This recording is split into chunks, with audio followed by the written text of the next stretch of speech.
Orient bell tiles studio से आप देख रहे हैं एबीपी न्यूज। नमस्कार, एबीपी न्यूज पर हाजिर हूं मैं रोमाना इसाफ खान। शाम के 4 बज रहे हैं। वक्त हो गया है वो सच जानने का जिसकी खुद खबर गवाह है। खबर गवाह है विवादों में रहने वाले कथावाचक अनिरुद्धाचार्य दावा कर रहे हैं कि जो लड़के लड़कियां लिव इन में रहते हैं वो दरअसल कुत्ते जैसे हैं। आप जरा उनका ये तर्क सुनिए, उनके दावे की सच्चाई आप खुद तय कीजिए।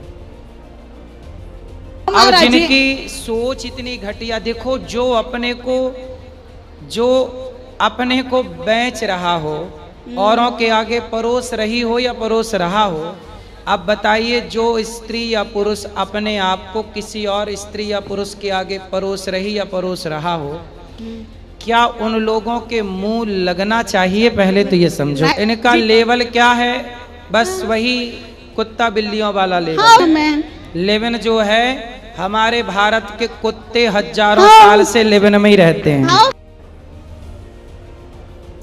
तो जो लोग लिव इन को सपोर्ट करते हैं, अनिरुद्धाचार्य ने उन पर भी निशाना साधा है और बाकायदा धमकी वाले अंदाज में कहा कि अगर इस देश में रहना है तो यहां का सिस्टम और यहां के संस्कार दोनों मान्य होंगे। आज बॉलीवुड ने सनातन को इतना नुकसान पहुंचाया है और यही विचारधारा आज समाज में देखो, कुछ महिलाएं, कुछ पुरुष लिव इन का सपोर्ट कर रहे हैं। ठेकेदार बन के लिव इन सही उनको लग रहा होगा, मतलब गलत को खुलेआम वो सपोर्ट कर रहे हैं। कह रहे हैं कि कोई कैसा भी रहे आपको क्या, तो फिर बलात्कार करे तो फिर कहे कि भाई हम जो कर रहे हैं हमें करने दो। यदि आज़ादी के नाम पर, अभिव्यक्ति की आज़ादी के नाम पे आप कुछ भी थोड़ी कर सकते हैं। इस देश में रहना है तो यहाँ पे सिस्टम के हिसाब से, सिद्धांत के, यहाँ दो सिस्टम, एक तो कानून के हिसाब से रहो, दूसरा भारत सांस्कृतिक देश है तो यहाँ के संस्कारों के हिसाब से रहना पड़ेगा। यहाँ के संस्कार ये आज़ादी नहीं देते कि आप गलियों में खड़े होके और मनमाना आचरण करने लग जाएं। उससे समझ गए बड़े बड़े न्यूज वाले, समझ गए कि भाई अब गलत नहीं परोसा जा सकता। लोग समझदार हैं ना, लोग समझ गए कि भाई मीडिया भी गलत खबरें चलाती है। खबर अब दिल्ली से है, जहां रोहिणी जोन के सेक्टर 16 में एमसीडी की टीम जब आवारा कुत्तों को पकड़ने के लिए पहुंची तो वहां तो हंगामा हो गया। कार्रवाई के दौरान कुछ पशु प्रेमी मौके पर पहुंच गए और इस टीम का विरोध करते हुए हंगामा शुरू कर दिया। विरोध करने वालों ने एमसीडी अधिकारियों को गालियां दी, उन्हें धमकियां दी। इतना ही नहीं, उनकी गाड़ी में जबरदस्त तोड़फोड़ कर डाली। वीडियो देख रहे हैं आप, सरकारी वाहन में तोड़फोड़ की जा रही है। महिलाएं भी पीछे नहीं है, वो भी पूरा साथ दे रही हैं इस हुड़दंग में। गाड़ियों की हवा निकाल दी गई, पकड़े गए कुत्तों को जबरन छुड़वा लिया गया।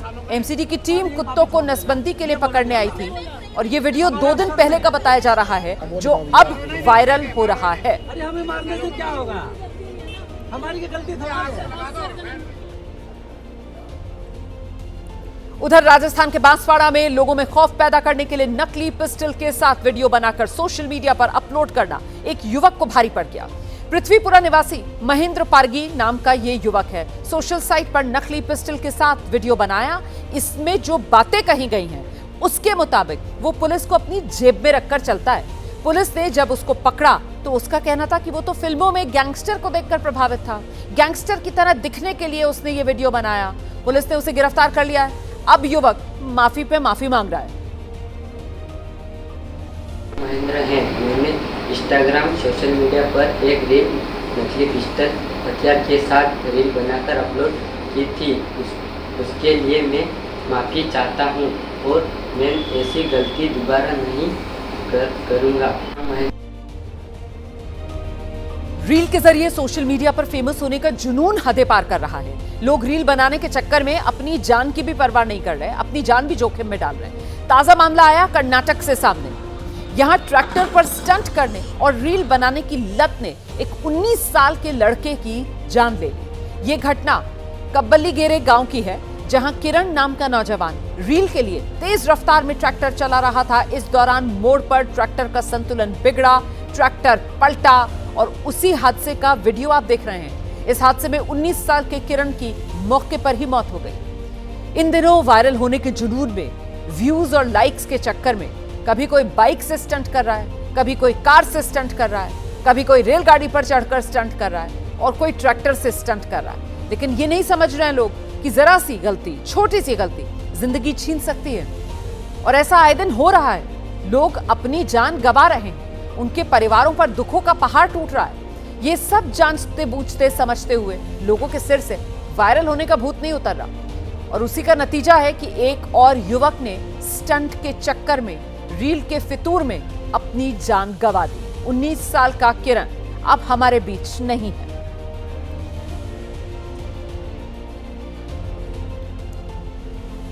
सोशल मीडिया पर रील बनाने का जुनून युवाओं में इन दिनों लगातार बढ़ रहा है।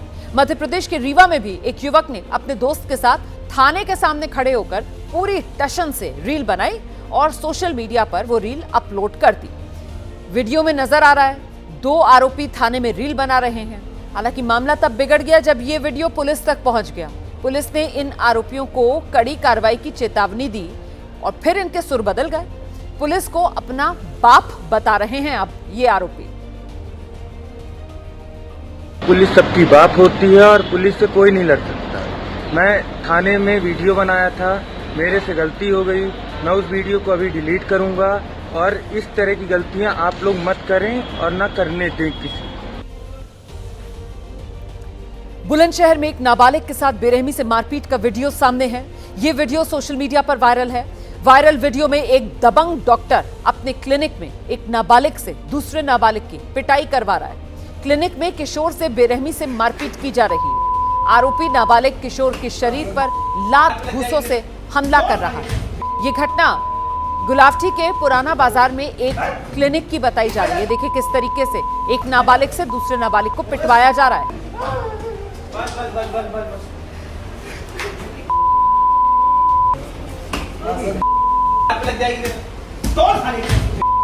उधर श्रावस्ती में दूसरे दिन भी अवैध निर्माण पर बुलडोजर चला है। भिनगा इलाके में सरकारी जमीन पर बनी दुकानों, मकानों को प्रशासन ने बुलडोजर चलाकर ध्वस्त किया। इससे पूरे क्षेत्र में हड़कंप मच गया।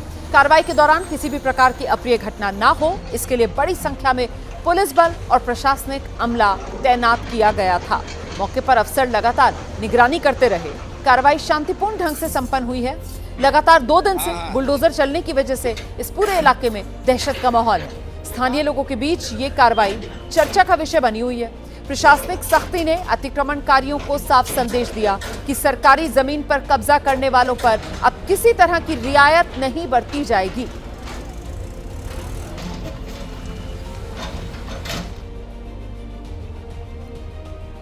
उधर वाराणसी में दिन दहाड़े एक प्रॉपर्टी डीलर की हत्या कर दी गई है। इससे सनसनी फैल गई है। बाइक सवार बदमाश थे, सरेआम गोली मारकर प्रॉपर्टी डीलर को मौत के घाट उतार दिया। वारदात का सीसीटीवी वीडियो सामने है, जिसमें पहले प्रॉपर्टी डीलर अपनी बाइक पर जाता नजर आ रहा है और उसके पीछे बाइक पर सवार बदमाश दिख रहे हैं। प्रॉपर्टी डीलर के करीब पहुंचते ही उसे गोली मारकर ये बदमाश फरार हो गए। ये घटना सारनाथ इलाके की है। दिन दहाड़े हत्या के बाद इलाके में हड़कंप मच गया। वीडियो में साफ नजर आया प्रॉपर्टी डीलर बाइक से जा रहे हैं और तभी एक मकान के सामने पीछे से आ रहे बदमाश उन्हें ओवरटेक करते हैं। कुल 3 बदमाश थे, एक ही बाइक पर सवार थे। नजदीक पहुंचते ही 2 बदमाश पिस्टल निकालते हैं और फायरिंग कर देते हैं। गोली लगते ही प्रॉपर्टी डीलर गिरते हैं और इसके बाद हमलावर तमंचा लहराते हुए वहां से फरार। यह हत्या क्यों हुई है? हत्या किसने की है? हमला करने वाले कौन लोग थे? तमाम सवालों का जवाब पुलिस ढूंढ रही है। इस वारदात की खबर मिलते ही फौरन पुलिस मौके पर पहुंची। मामले की जांच शुरू की गई। आरोपियों की तलाश में पुलिस जुटी हुई है। सीसीटीवी फुटेज के आधार पर और वारदात के वक्त आसपास मौजूद लोगों से पूछताछ के आधार पर आरोपियों का सुराग तलाशा जा रहा है ताकि उन्हें जल्द से जल्द गिरफ्तार किया जा सके। इस हत्याकांड के पीछे की वजहों का खुलासा किया जा सके और दोषियों को कड़ी से कड़ी सजा दिलाई जा सके। लेकिन इस वारदात ने सारनाथ इलाके में सनसनी मचा दी है। लोगों में अब दहशत है।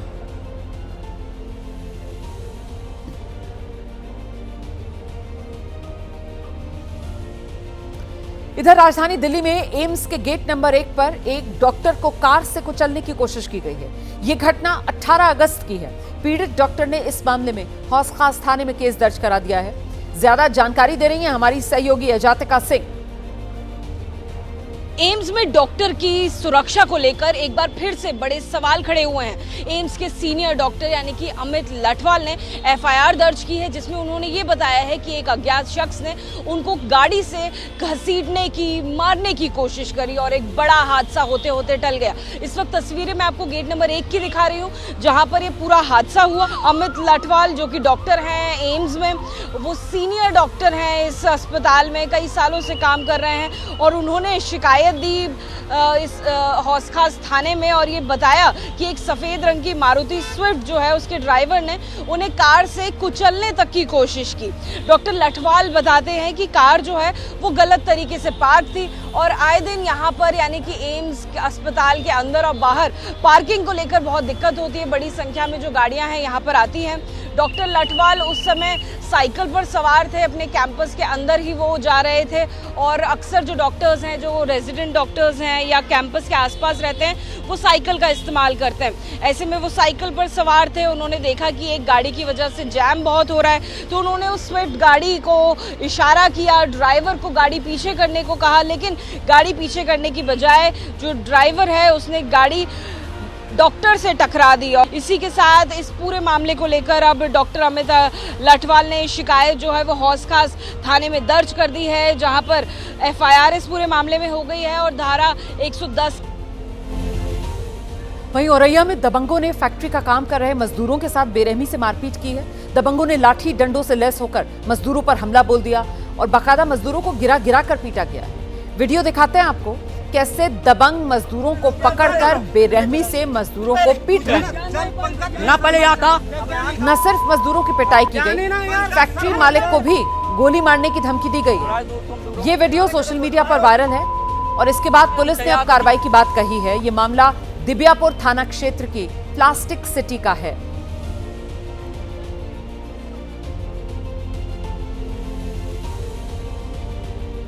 वहीं आगरा के एक थाने में महिला पुलिसकर्मियों से मारपीट का वीडियो सामने आया। इसमें एक महिला पुलिसकर्मियों से अभद्रता कर रही है और साथ ही उनके साथ मारपीट की जा रही है। वीडियो में दिख रहा है महिला पुलिसकर्मियों से धक्का मुक्की कर रही है। मना करने पर उसने महिला पुलिसकर्मियों पर हाथ भी उठा दिया और साथ ही एक महिला सिपाही के बाल पकड़कर उसे घसीटा। महिला ने इसी साल जनवरी में चोरी का एक केस दर्ज कराया था। उसी से संबंधित जानकारी के लिए वो थाने गई। थाने में महिला ने थाना प्रभारी से अभद्रता के साथ ही एसआई से मारपीट शुरू कर दी। पुलिस ने महिला पर शांति भंग करने की कार्रवाई के तहत मामला दर्ज किया है। घटना के 2 दिन बाद महिला ने वीडियो वायरल कर खुद को पीड़ित बताया। उसने आरोप लगाया कि उसे थाने में बंद कर पीटा गया और साथ ही मारपीट के साथ साथ उसके कपड़े तक फाड़ दिए गए। महिला के वायरल वीडियो की अब अधिकारी जांच कर रहे हैं।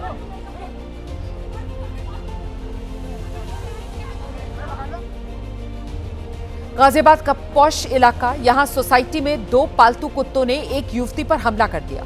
सीसीटीवी फुटेज सामने है। इसमें दिख रहा है 2 विदेशी नस्ल के कुत्ते हैं, लड़की पर हमला करने की कोशिश कर रहे हैं। कुत्तों से बचने के लिए युवती तेजी से भागती है।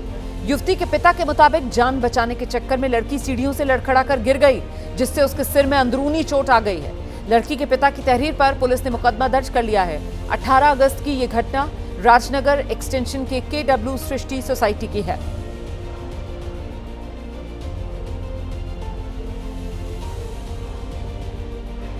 दिल्ली पुलिस ने किडनैपिंग के मामले में कार्रवाई करते हुए महज 18 घंटे के भीतर एक मामले को सुलझा लिया। आरोपी ने 3 महीने के नवजात बच्चे का अपहरण किया था। चेन्नई के रहने वाली एक महिला अपने बच्चे के साथ ट्रेन से दिल्ली आ रही थी। ट्रेन में ही उसकी मुलाकात आरोपी से हुई। आरोपी ने 2 घंटे की बातचीत में महिला का भरोसा जीत लिया। दिल्ली पहुंचने के बाद आरोपी कपड़े की एक दुकान पर महिला को लेकर गया। वहां महिला को पैसे देकर उससे बच्चे के लिए कपड़े खरीदने की बात कही। खुद बाहर इंतजार करेगा ये कहकर बच्चे को अपनी गोद में रखा और इसी बहाने आरोपी नवजात बच्चे को लेकर फरार हो गया। वारदात के बाद से ही पुलिस की कई टीम्स खोजबीन में जुटी थी। पुलिस ने राजस्थान के खेतरी से बच्चे को बरामद कर आरोपी को गिरफ्तार कर लिया है।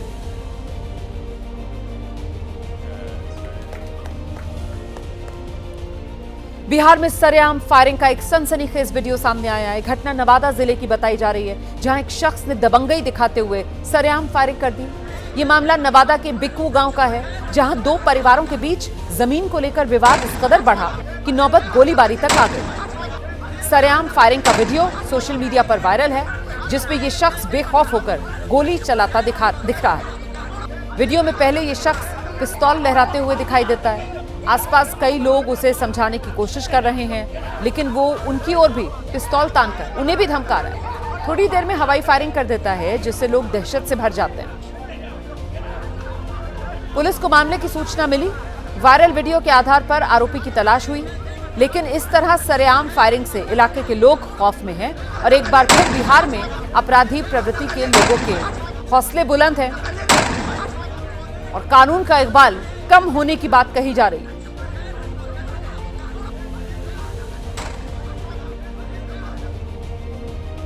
वहीं मुरादाबाद के कुंदरकी में दबंगों ने मामूली कहासुनी के बाद पड़ोसी के घर पर फायरिंग कर दी, पथराव तक कर दिया।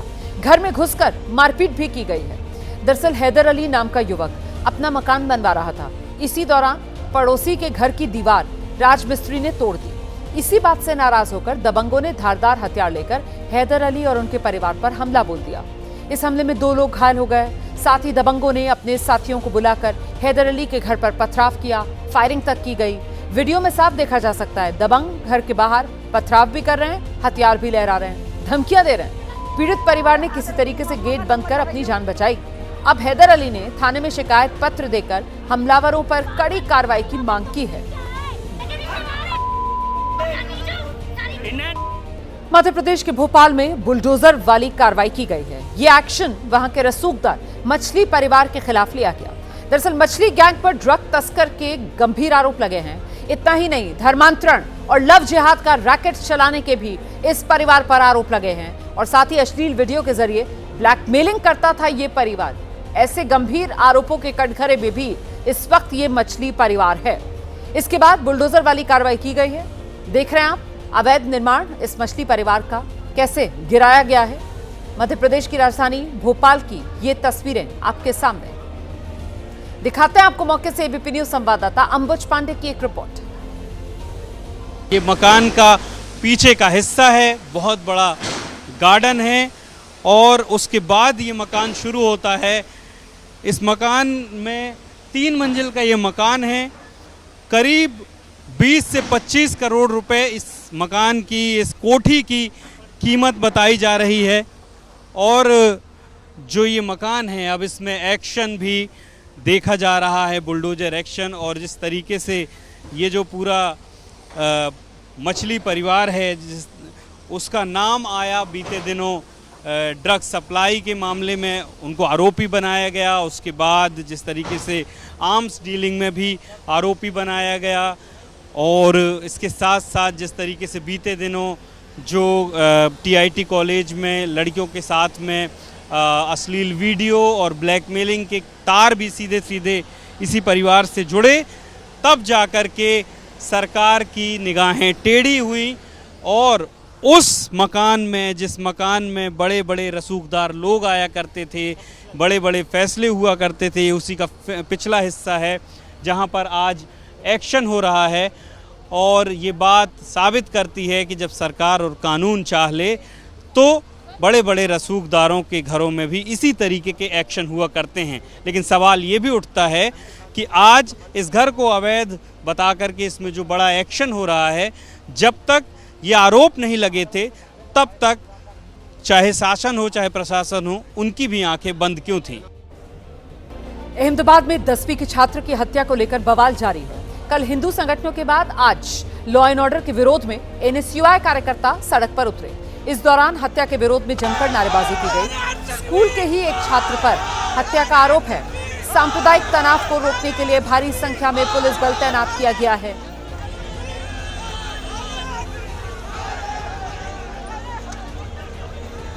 तो अहमदाबाद में एक स्कूली छात्र जो 10वीं क्लास में पढ़ता था, चाकू उसे मारा गया था 2 दिन पहले।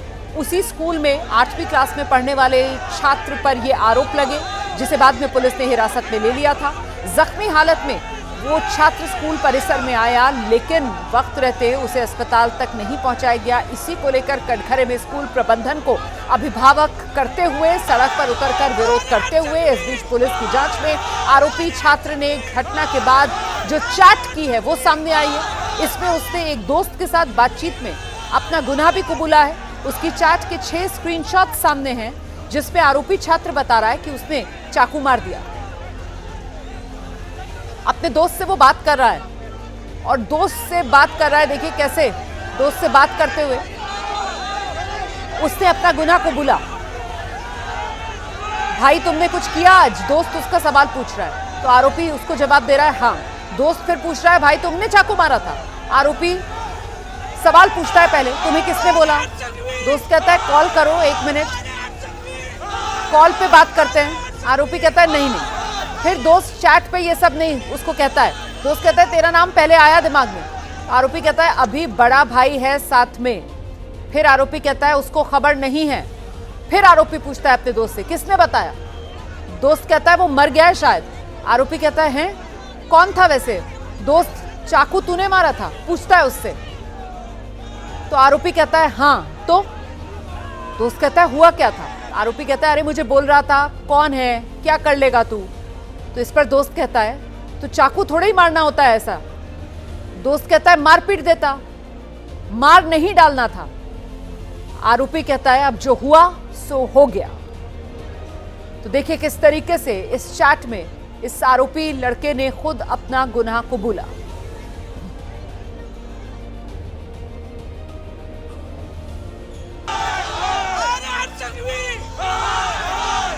और सड़क पर उतरकर जमकर नारेबाजी।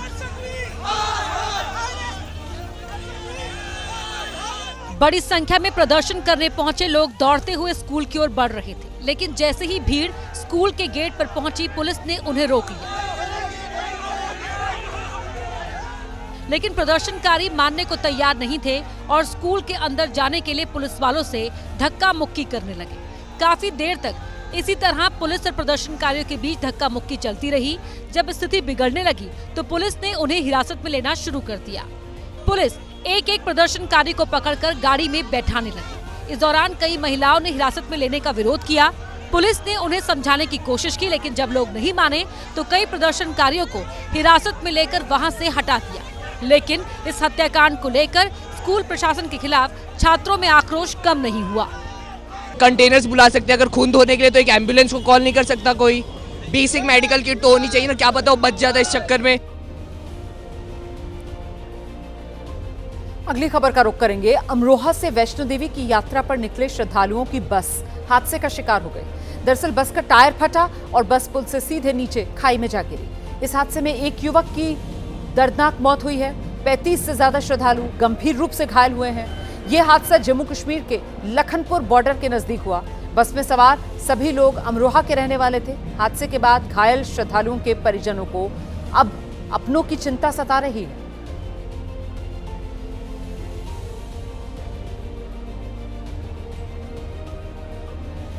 उधर रीवा जिले के चाक घाट में नकल का बड़ा मामला सामने आया।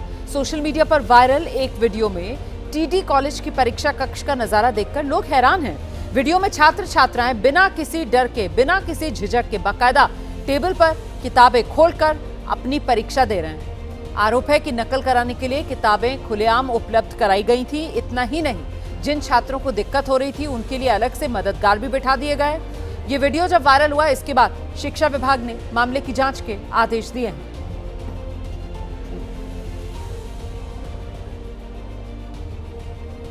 उधर भिलाई में बुलेट की टंकी पर बैठकर बॉयफ्रेंड के साथ स्टंट करती एक लड़की का वीडियो वायरल है। वीडियो में साफ दिख रहा है लड़की और उसका बॉयफ्रेंड सड़कों पर खतरनाक स्टंट कर रहे हैं। बाइक को आड़े तिरछे तरीके से चला रहे हैं और साथ ही बाइक पर खुलेआम अश्लीलता कर रहे हैं। भिलाई पुलिस तक जब ये वीडियो पहुंचा तो उसने युवक के खिलाफ केस दर्ज कर उसे गिरफ्तार कर लिया है।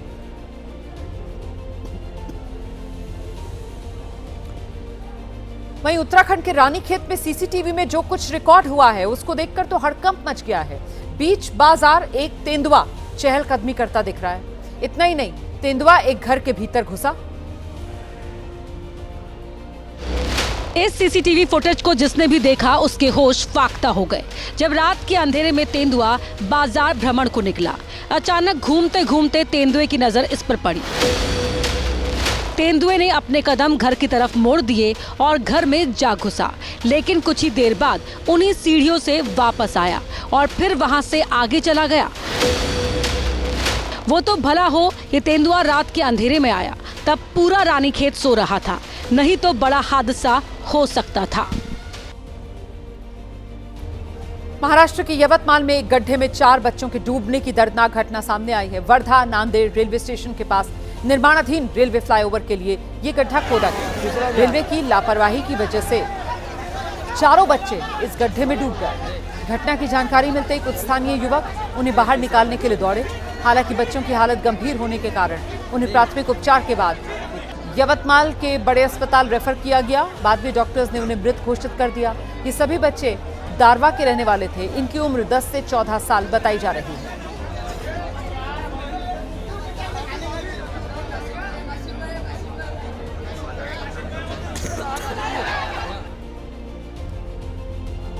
उधर दमोह जिले में भारी बारिश के बीच एक बुजुर्ग महिला उफनते नाले में फंस गई।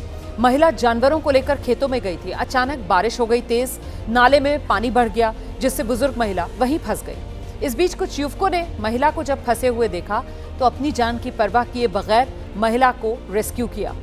वीडियो में देख रहे हैं आप, बुजुर्ग महिला को कुछ युवक तेज पानी की धार के बीच से सुरक्षित बाहर निकाल के ला रहे हैं।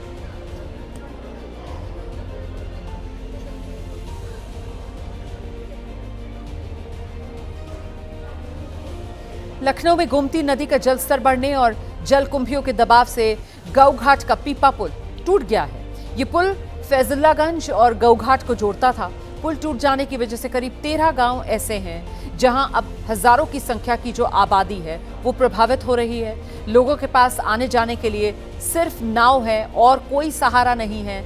नाव पर ही अपनी साइकिल, अपनी बाइक रखकर लोग नदी की दूसरी तरफ जा रहे हैं। इलाके में कोई सरकारी नाव भी नहीं चल रही और इस वजह से लोगों को निजी नाव से खुद पैसे देकर आना जाना पड़ रहा है।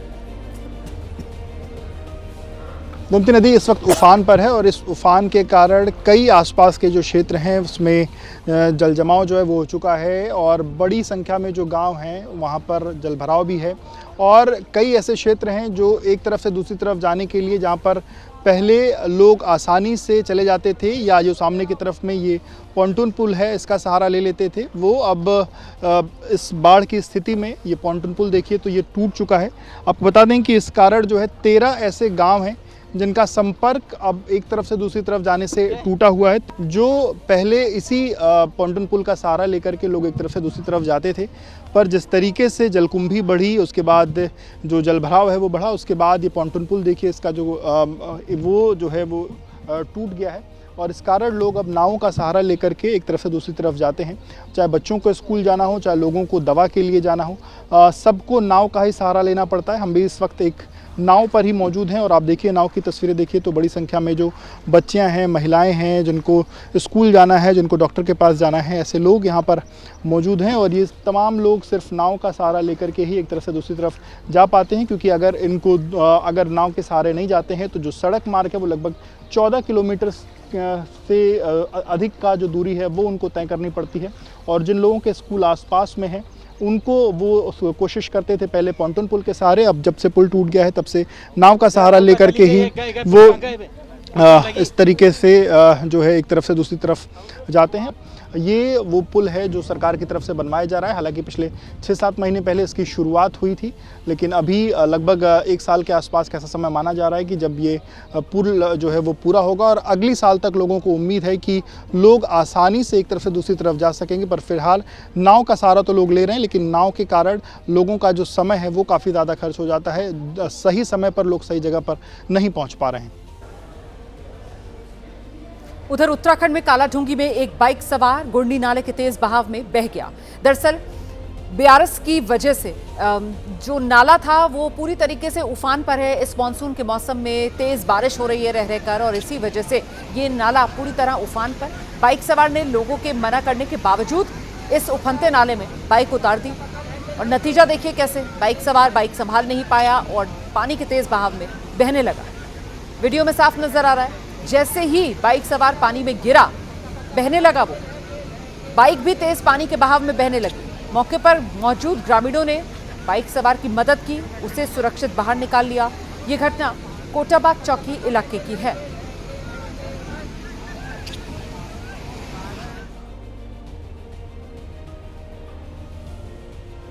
खबर गवाह है, चुनावी साल है ये बिहार के लिए और ऐसे में बिहार को सबसे बड़ी सौगात देने की तैयारी चल रही है। एनडीए सरकार पटना में मेट्रो की शुरुआत करने की तैयारी कर रही है। पहले 15 अगस्त को ट्रायल शुरू करने का ऐलान किया गया था, लेकिन ट्रायल समय पर शुरू ना होने के बाद भी युद्ध स्तर पर मेट्रो का काम चल रहा है। 19 अगस्त को मुख्यमंत्री नीतीश कुमार ने भी मेट्रो परियोजनाओं का निरीक्षण किया। पहले फेज में मेट्रो के 5 स्टेशन होंगे।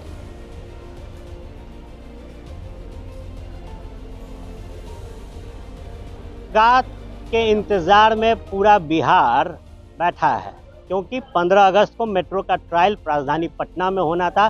6 किलोमीटर के ट्रायल की तैयारी सरकार ने कर रखी थी और घोषणा पिछले साल ही किया गया कि 15 अगस्त को ये जो ट्रायल है वो किया जाएगा। 15 अगस्त बीता, ट्रायल नहीं हुई, लेकिन अब जनता इंतजार में है कि कब सरकार की ये जो बड़ी मेट्रो सौगात है वो उन्हें मिलेगी।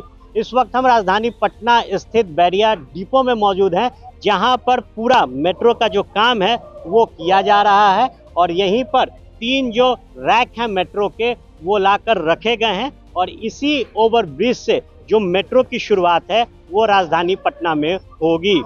ये इलाका बैरिया का है, ये बस स्टैंड है और ये जो डिपो बनाया गया है यहीं पर जो तमाम मेट्रो के रैक्स हैं वो परिचालन के दौरान रहेंगे। और देखिए जो तैयारियां हैं वो किस कदर की जा रही है। युद्ध स्तर पर काम लगाया गया है, क्योंकि जो डेडलाइन सरकार ने तय किया था वो डेडलाइन खत्म हो गया, लेकिन सौगात चुनावी वर्ष में चुनाव से पहले देने की तैयारी सरकार कर रही है। ये ओवरब्रिज मेट्रो का है और यहीं से जो मेट्रो है वो गुजरेगी। पहला स्टेशन यहाँ से महज 100 मीटर की दूरी पर है, जो बैरिया ISBT है। दूसरा जो स्टेशन जहाँ से ट्रायल होना है वो 0 माइल का है। तीसरा जो स्टेशन है वो आपको भूतनाथ रोड का है। चौथा जो स्टेशन है वो खेमनी चक का है और 5वां जहाँ तक इस ट्रायल को होना है वो मलाई पकड़ी का है। कुल 6 किलोमीटर का जो ये रन ट्रायल है वो किया जाएगा। चुनावी वर्ष में सरकार तैयारी में है कि आचार संहिता लगने से पहले ये जो मेट्रो की सौगात है वो जनता को दे दी जाए। वहीं राजस्थान के अजमेर में तेज रफ्तार कार बेकाबू होकर नाले में जा गिरी। दरअसल नसीराबाद इलाके से जब ये कार गुजर रही थी तब उसकी स्पीड काफी तेज थी और जैसे ही कार नांदला गांव के नजदीक पहुंची है वहीं बेकाबू हुई है और सीधे गहरे नाले में जा गिरी।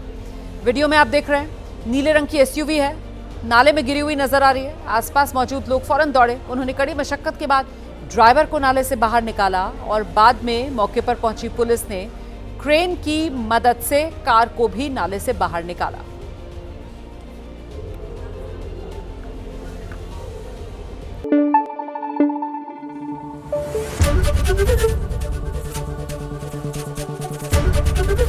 ABP न्यूज आपको रखे आगे।